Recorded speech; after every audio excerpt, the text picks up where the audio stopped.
Bismillahirrahmanirrahim. Assalamualaikum warahmatullahi wabarakatuh.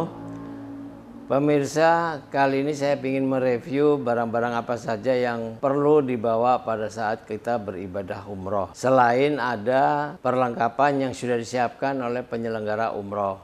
Sebagai contoh, di sebelah sisi kiri kami, ini adalah perlengkapan untuk wanita atau ibu-ibu. Dan di sebelah kanan saya ini adalah perlengkapan untuk bapak-bapak. Selain ada dua tas yang nanti kita akan tunjukkan, yakni tas koper bagasi dan tas koper cabin. Nah, apa-apa saja yang diperlukan, pastinya tidak semua perlengkapan yang sudah disiapkan sama penyelenggara atau travel itu tidak cukup. Maka harus ditambah dengan baju-baju, celana dan lain sebagainya untuk kebutuhan paling tidak kita nanti di sana sekitar 7 malam ya. Kita coba seperti ini yang disiapkan oleh penyelenggara. Tujuannya adalah sebagai baju seragam yang biasanya digunakan pada saat keberangkatan. Ya, jadi selama keberangkatan dari Jakarta atau dari wilayah Indonesia yang lain, maka baju ini patut digunakan, di mana harus dijahit dahulu. Kemudian juga ada bergo, ya, tidak perlu saya buka ya, bergo ini karena saya kalau pakai ini ya nggak benar ya. Bergo ini dipakai untuk ibu-ibu ya, sebagai pengganti hijab ya, supaya serasi. Jadi seperti ini pada saat berangkat ya, baju batik kemudian dilengkapi dengan bergo ya. Kemudian kita sertakan juga mukena ya, mukena. Namun kalau ibu-ibu merasa punya mukena yang lain, misalnya mau pakai hitam, silakan aja dibawa juga. Tapi setidaknya kami menyediakan mukena satu ini cukup sebenarnya, karena di Saudi ini relatif tidak mengeluarkan keringat walaupun panas ya. Kemudian berikutnya lagi ada tas sendal. Ini fungsinya kalau Bapak Ibu pergi ke masjid, kita udah siapkan ya. Ini untuk menyimpan sandal atau sepatu ya, sebesar ini. Jadi nanti kalau ditaruh di belakang, kemudian ditarik gitu kan, seperti ini, maka dia berfungsi ditaruh di belakang badan kita ya, atau di depan kita begini ya, begini. Nah, taruh sepatu sendal sehingga kita naruh sendalnya di masjid jadi enak. Berikutnya ada buku doa. Buku doa ini mudah-mudahan bisa membantu Bapak Ibu pada saat sebelum berangkat, sehingga kita ingin mendoakan.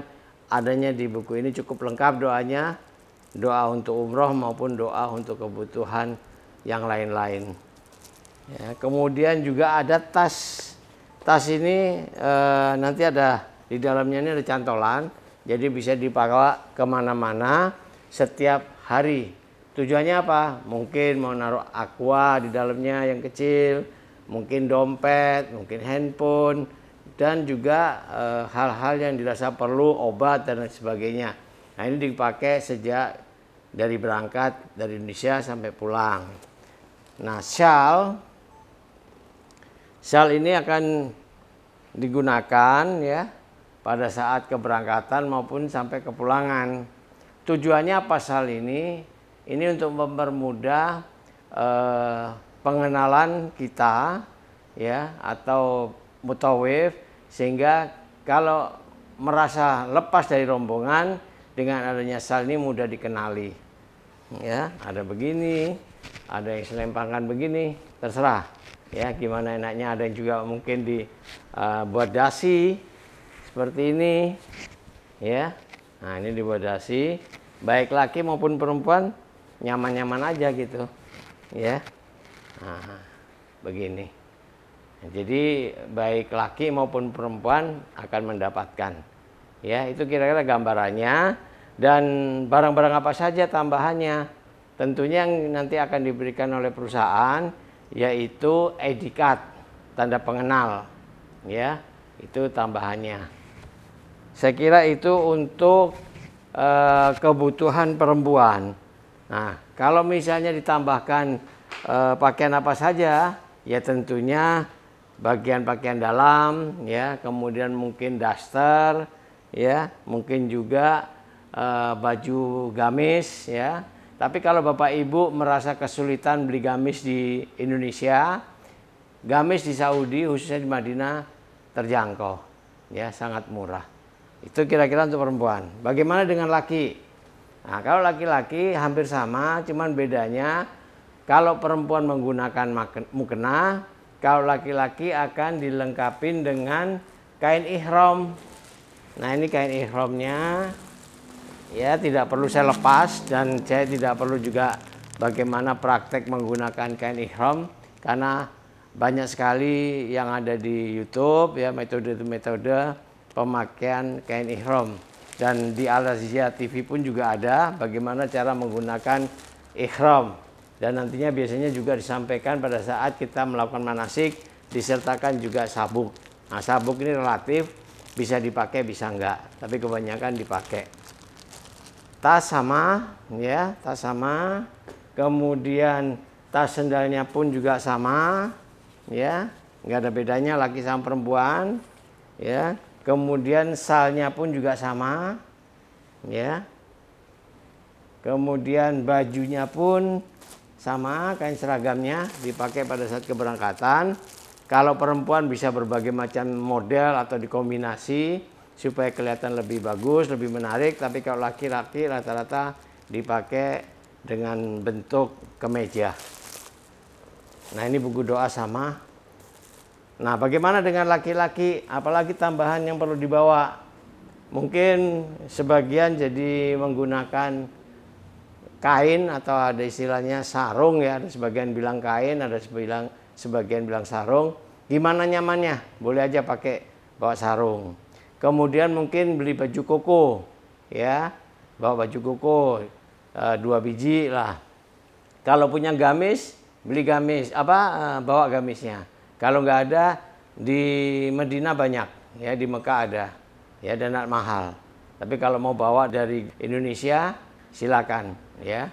Kemudian juga celana pendek mungkin, ya, tapi sebaiknya celana pendeknya tuh celana pendek 3/4, ya, pakai celana 3/4 supaya menutupin aurat laki-laki, yaitu menutupin lutut, ya.